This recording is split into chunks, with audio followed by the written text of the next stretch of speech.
legend of Dragoon.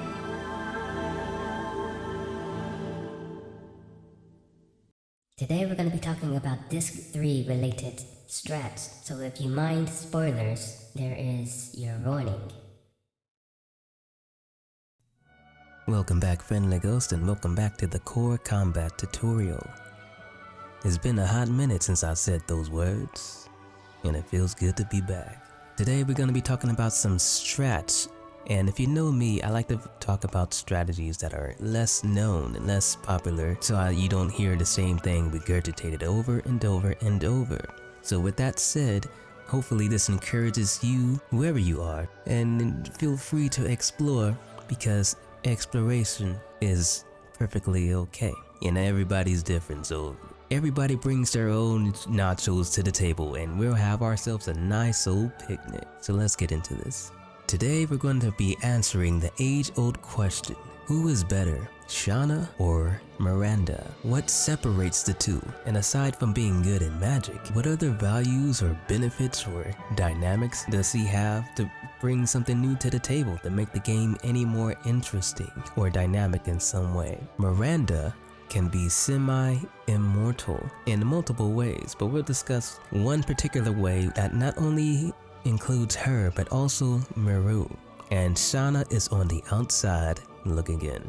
This all starts with a hidden item in Disc 1 in a city called Lohan. This equipment is found near the boss's antique shop, Angel's Robe. Now this equipment by itself is pretty useless. However, this equipment is stackable. Fast forwarding on to Disc 3, you can technically acquire this next piece of the puzzle with Shauna, but you cannot utilize it until you have Miranda in your party. In the Crystal Palace, there is a room where you can collect an accessory called Holy Ankh, and you want to make sure that you acquire this accessory when you can, because it is missable. Now, the Holy Ankh is an accessory that also revives you upon KO with a given probability.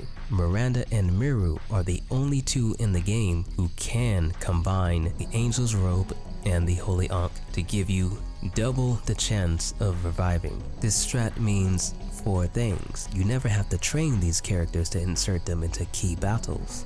They never have to guard. Every time that they self-revive, they automatically revive with half of their maximum HP, compared to 10% that a guard would do. Effectively, they have auto healing potions on them at all times. Number 3, Dragoon canceling is an option that becomes available only to them reliably.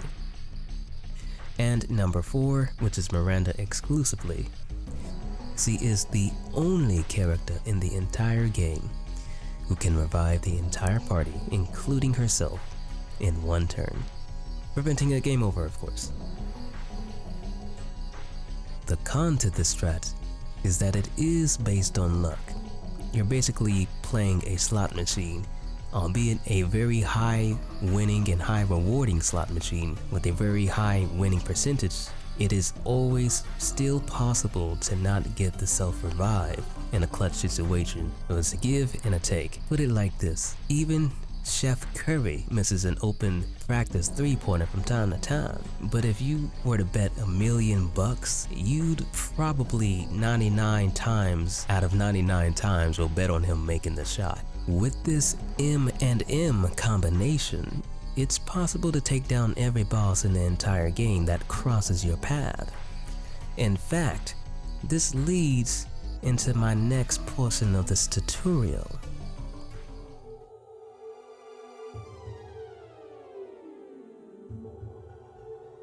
I call this one installing buffs. If your character gets KO'd, it's not the end of the world. In fact, you can use this as your secret weapon by installing buffs onto their downed body. This is something that people don't realize that you can do in this game. This will protect the person that you're trying to raise before raising them, upon raising them, and also give them advantages that would otherwise borderline be impossible. You can get KO'd while having Rose Storm defensive buff on your character, and then you can throw a power up on their corpse. You could throw a speed up on their corpse. You could throw a shield on their corpse. You could throw whatever you want, as long as it's not a recovering item, on their corpse, and it will stack until the end of time. You can wait 50 turns into a battle, and the buffs will still be installed for that one moment that you revive that character. If you can see how cool that is, let me go a little bit further with this. If your character were too weak to survive a fight and they get down in a single turn very quickly, this is one way you can use this tactic to stall while you're building up meter for other characters. With this strategy, the next party member that you revive, you basically can forge an immortal character whenever a character gets KO'd and summon them like they were exiliated, whenever you so choose. Now that I've shared with you some of the secret sauce, I don't need to tell you how crazy creative you can get with some of these strats. Put it like this, hopefully with these strategies, going forward in your next Dragoon playthrough, you can add a little bit of sugar and a little bit of spice, and then tinkle it around with everything nice and have yourselves a good old session with characters who are seen as typically one-sided, now opening the entire game for something that you may have never knew existed, such as Dragoon counseling. It's there, you just have to look for it. And with that, I have to say that it's still good to be back, and I'm glad to have the ability to do this, and thank you all for your support. I appreciate you very much. Thank you for your loving comments and saying that I've helped you in some way.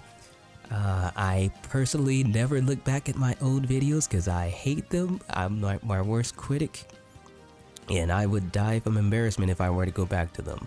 So I just keep trying to look forward, push forward, and try to bring you something a little better, a little greater, and hopefully you guys and gals still feel that way, and I hope that I can continue bringing you some of this Legend of Dragoon goodness. Again, thank you so much for sticking with me. I appreciate you. Love to you, all of you. Love to you all. And I bid you further ado. May peace be with. Always keep your heads up. Deuces, dos, bows, adios. Stay cool. And if you like this content, be sure to show some love. But always be sure to show that love to the people who matter to you. This is ITOwl bidding you farewell. Peace, much love, and stay cool. Deuces.